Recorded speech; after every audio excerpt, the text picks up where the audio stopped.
ఇంతకుముందు assembly voice తీసుకుంటాం.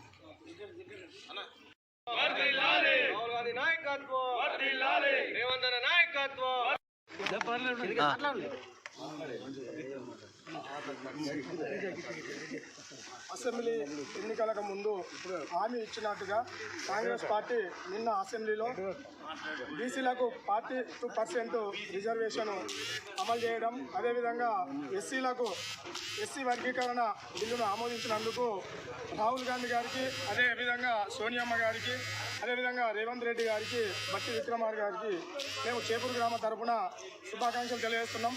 ఎందుకంటే మేనిఫెస్టోలో ఇచ్చిన హామీలను త్వరలోనే దాన్ని మాకు అందించినందుకు మేము చాలా గర్విస్తున్నాం.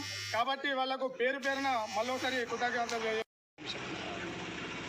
ఇంతకుముందు అసెంబ్లీ ఎలక్షన్ల కన్నా ముందు కాంగ్రెస్ పార్టీ బీసీలకు 42% రిజర్వేషన్లు ఇస్తామని ప్రకటించడం జరిగింది. అలాగే ఎస్సీ ఉపకులాలకు వర్గీకరణ చేస్తామని కాంగ్రెస్ పార్టీ మేనిఫెస్టోలో పెట్టడం జరిగింది.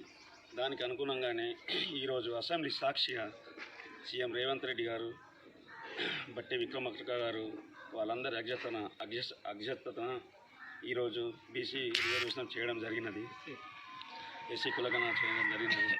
వారికి సీఎం గారికి, రేవంత్ రెడ్డి గారికి, బట్టి విక్రమార్క గారికి స్పెషల్ ధన్యవాదాలు తెలియజేస్తున్నాను.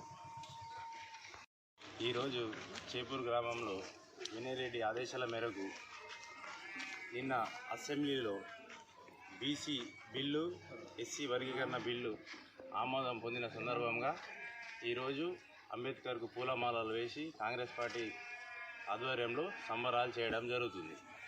మాటిచ్చిన ప్రకారం, రాహుల్ గాంధీ మాటిచ్చిన ప్రకారం బీసీలకు న్యాయం చేసి ఎస్సీలకు వర్గీకరణ చేసి నందుకు మేము కాంగ్రెస్ పార్టీ ఆధ్వర్యంలో చేపూరులో ఘనంగా సంబరాలు చేసుకుంటున్నాం. జై కాంగ్రెస్.